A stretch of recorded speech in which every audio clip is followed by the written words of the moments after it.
Okay, so now we'll see how you'd actually create an assignment or an assessment within the iMath AS system. So hopefully we've already created the course, and then what you're going to do here is we're going to say manage under the questions. So here, because I've already created some questions, these are available. So what I'm going to pretend is I'm going to assume these aren't there. In that case, what I would do is I click add a question here. So this is the default editor that's available from within iMath AS system.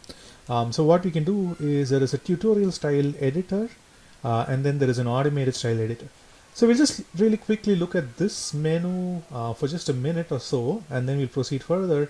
So here you have the rights that you can assign. So here, what is the license that you want to assign? You can actually select multiple libraries. So right now there aren't any assigned libraries, so you can create a new library over here, and then you can assign it to that library, and so that makes it easier to track all of your code. And then here, if you drop down, there are different ways you can actually set up the question. So there is number, so that will be like a single number and so on. And there is multiple choice, multiple answers, functions, and so on and so forth. So there's a bunch of things that I can use. So what you can do is, if you're interested, you can click on writing help, and then it gives you a whole bunch of data. So this explains what are the question types over here. So number, as the name suggests, it's a numerical one. So you can have all of the other stuff. You can actually create charts and graphs. So it tells you this is the function, and then how you'd set up all of the stuff. And you can kind of go through it and then see how things are set up. So this is like where you would enter the code, and this is how the question is going to look. So the next option is you can do, I'm going to right click and say tutorial style editor. So here it makes it a little bit nicer interface. So you have the same thing, so you can do numbers, and then you can select how many options are there. You have a tolerance, and then you can go through all of the stuff. So if you have just one answer, so this will be here, and then you have the default feedback, and then you can create the text, question text, and then it kind of explains how you do it. But this is not very nice either. So what I've done is, this is kind of specific to SFU. You would probably maybe at a certain point maybe push it and then have it incorporated in the iMath AS system. But what we're going to do here is you click on these what's called as an automated or an auto question. So here again you can give a description, so we call it maybe like testing question or test question. Once again you have the options for rights, so you can say used by me, used by all, and so on and so forth, and you can fill all of this. So just to make things easier, I have incorporated another option over here which says fill defaults. So let's see what it does. So notice that the description got reset, but then there is additional information that's here. Maybe we'll change this description. We didn't really save the previous question. We'll call this test default.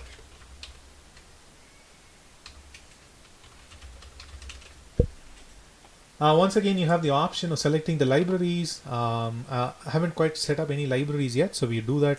We'll be able to do it. So you can actually use this to replace questions, and then you can select images and so on and so forth. So this question that gets automatically filled in is a stress calculation question. So it actually has different parts over here. Because it's a test question, it gives a lot of description over here. So once the default is filled up, so what we want to do is scroll all the way down and hit save. So where the data is entered into the question. And so what you're going to do is, so hopefully you would have the question that you had. So this was the last question, was question number 3. So I'm going to just modify this code over here so that we can actually see what's going on. So when you open the question that's already saved, all of the sections get collapsed. So you can actually expand that by saying expand all or collapse all, or you can just expand one or more sections over here. So we're going to hit expand all to see what's going on here. So here You have the function reference, so the example here. So you want to see that, you scroll all the way down and then hit quick save. So it tells you what the stress is. It says calculate the stress in a rod of diameter 1.9 mm with a tensile force of 39 newtons. It just says do not use semicolon, use double quotes if you wanted to specify something. So let's see where these parts come from. So the way this thing is set up is whatever you type here gets shown over here. So just to see that, so for instance, if I change this and then put a high in front, and then if I say quick save, notice that this high shows up over here. So this is something you can manually edit. So if you do plan on creating and making more advanced edits, so I recommend that you check this box over here, which disables the system from automatically updating the section. So if you leave as is, so what actually happens is all of the text gets set up from here. So we have, if you scroll up, the question main part, so it says calculate, and then you have this variable over here. So you can click on this part over here where it shows you the raw HTML code, or you can click edit, and then you can actually include more advanced stuff over here. So we can say insert, and then there is like equations, so you have headings, you can do all of that stuff. So you can have insert, you can insert graphs, you can insert new mathematical links. So for instance, if I'm so desire, I could add, so for instance, if I click this one, I can maybe say x divided by x plus 1, and so right now you can kind of edit it. So maybe if I put the parentheses here, then it shows x over x plus 1, and then you say save, and then this preview gets updated over here. So this question, so for instance in this case it's going to be the diameter over here. So this actually gets set in this main question text. So you're free to, if you click show code or hide code, this is the raw HTML code, and then you can actually edit this and then add more interesting things, like so you can insert links and images, so you can do like a format change, and then you can insert mathematical formulas and so on. So for now we're going to leave this as is, and then we come to the next part. So this basically has, if you drop down, the number of subsections the question has. So in this case the problem is calculating the stress. The calculation of stress involves first calculating the area, and then the stress is calculated as force divided by area.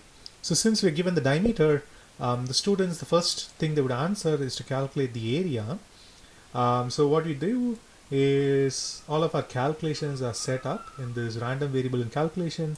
So here you notice f is set to a random value between 10 and 100.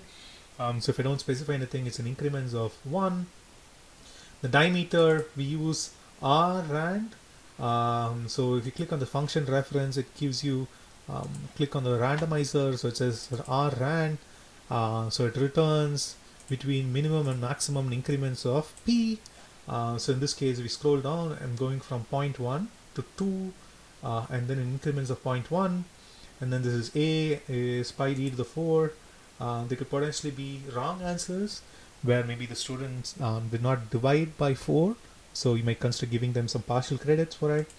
So maybe they calculated the circumference, or so on and so forth. So you can put all these by any variable you want, and then the stress is finally f divided by a, right? So a is going to be the correct answer over here.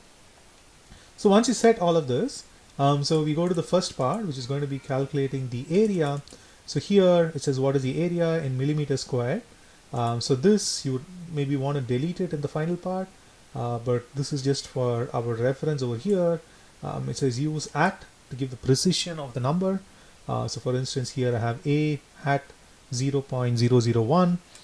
So what that means, it's going to give me the diameter up to, excuse me, the area. So if I click show answer, which is only available for me, it has 4 decimal places here. So if I change this and then refresh, the numbers will change and then the values will change accordingly. So for instance, I'm going to cheat and then say if I copy this number over here, and then paste, and then say if I say submit, so notice that I get some 0.33 points here. So why do I get 0.33? Because this has a weightage of 33.3% and this has 67%. So the next question is, how do I set that up? So we go down here. Here if you notice, it says the question has a weightage of 1, and then you go down here to the second part. It says question has a weightage of 2. So this gives the relative weightages for the two questions. You can also give a tolerance and then set the answer box size. So it just says how accurate the IMathAS is going to evaluate the answer. So let's see what happens if the student enters a wrong answer over here. So imagine they enter 10, but so 42 divided by 10 is 4.2. So then now if you hit submit, so notice that they give points for the second part even though it's incorrect, but they get the points because it's correct based on the area that they've entered here. Right, so for instance, if they had entered the correct area here, so for instance, if you enter and then if you enter the correct answer over here and then they do submit, so they get full score. But if they made a mistake, so for instance they had entered 10, in this case this would be the correct answer here would be 4.2, and then if they get submit, so they don't get any points for this, but then this one was correct based on the area that they entered, so they still get partial corrects. So this would be useful if you had, say for instance, if you're doing a design problem where maybe you have a few more steps where based on the stress here you may be calculating the factor of safety, or maybe the diameter isn't given based on the Young's modulus. You might need to select the material and do few of other things. So what happens is each time essentially the mistakes that the students make doesn't really penalize them in subsequent steps. So that's the advantage of this linked multi-part question.